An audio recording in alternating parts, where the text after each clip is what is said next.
샬롬, 고난주간 둘째 날 화요일입니다. 오늘은 마가복음 11장 20절부터 24절 말라 죽은 무화과 나무라는 제목으로 또 은혜를 나누려고 합니다. 어제 묵상했던 그 저주받은 무화과 나무와 연결되는 이야기입니다. 본문을 쉬운 성경으로 읽어보겠습니다. 여러분도 적당히 소리를 내서 함께 읽어주시면 감사하겠습니다.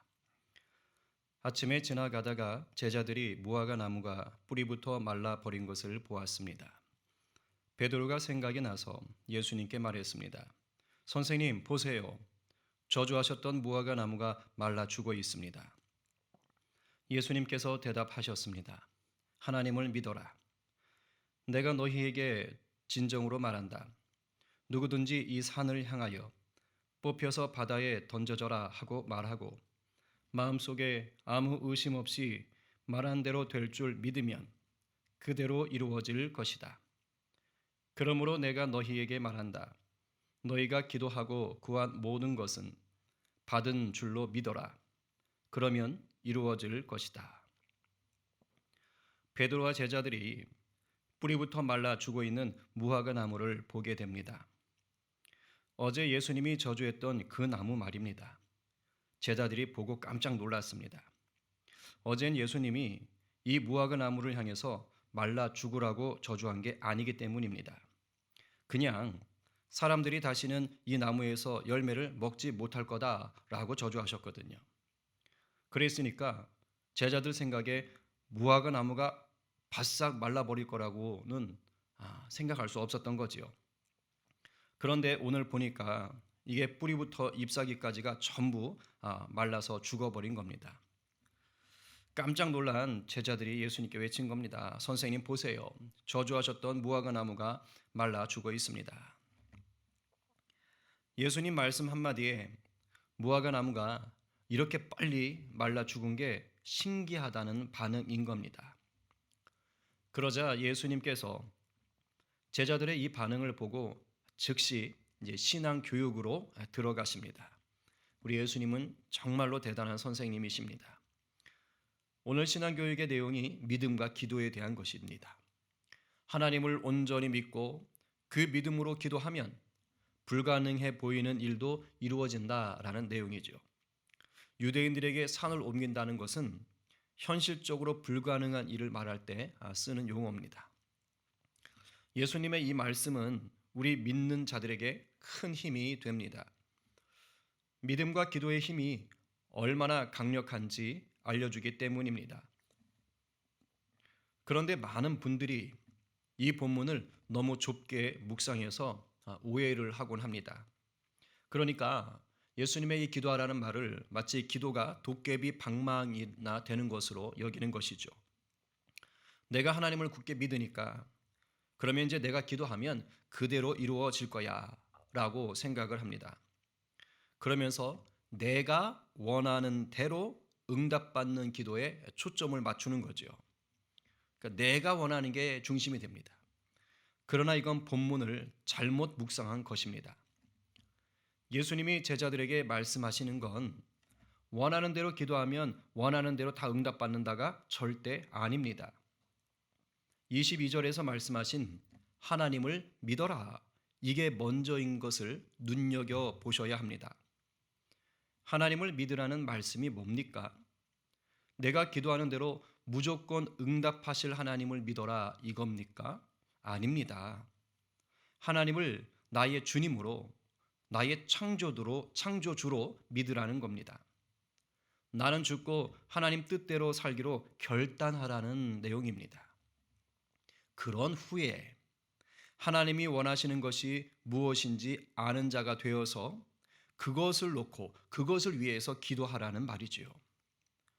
결코 내 마음대로 원하는 것을 위해 기도하라는 게 절대 아닌 겁니다.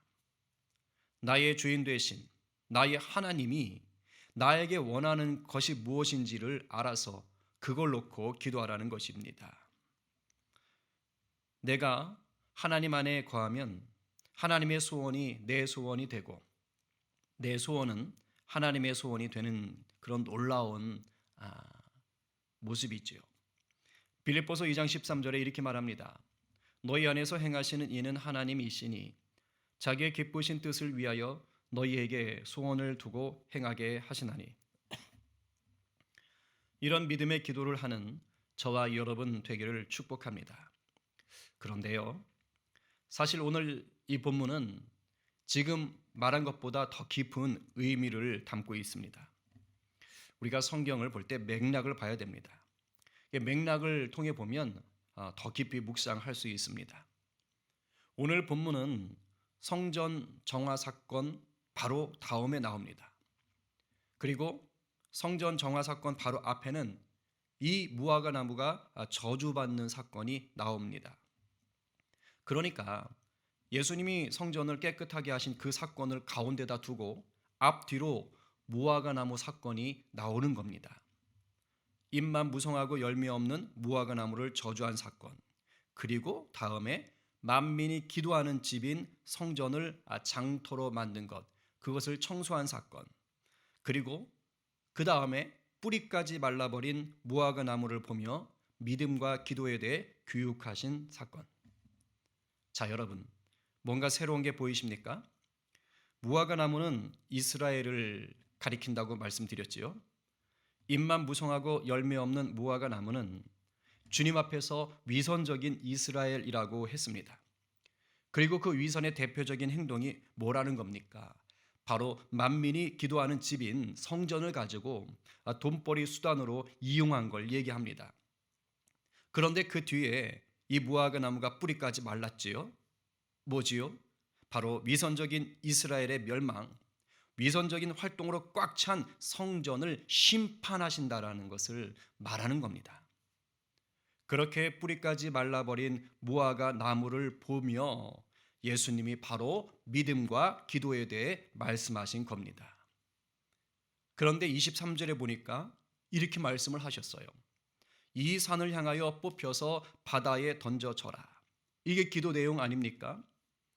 학자들이 여기서 말하는 이 산을 바로 지금 예루살렘 성전이 서 있는 시온산으로 봅니다.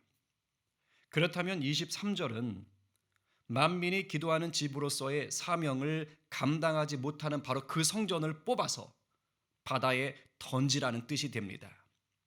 어떻게 던지라는 겁니까? 무슨 포크레인으로 파가지고 던지라는 겁니까? 아니잖아요. 바로 하나님을 향한 바른 믿음과 기도로 그렇게 하라는 것입니다. 여기에 예수 그리스도를 통한 새 역사, 새 나라의 놀라운 비밀이 있습니다. 예수 그리스도는 교회의 머리가 되시지요. 그리고 우리 교회는, 성도는 그리스도의 몸이 아닙니까?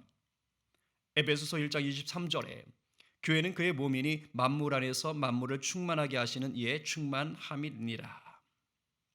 또한 성도는 곧 하나님의 전입니다. 고린도전서 3장 16절에 너희는 너희가 하나님의 성전인 것과 하나님의 성령이 너희 안에 계시는 것을 알지 못하느냐. 그런 거로 예수 안에서 새롭게 시작된 하나님의 나라는 교회라는 성전을 통해 만민이 기도하는 집으로서의 사명을 회복하게 될 것을 말씀하신 놀라운 본문입니다. 제 기능을 못했던 옛 성전은 이제 하나님의 백성인 새로운 성전에 의해서 그 기능을 회복한다는 것이지요. 그렇습니다.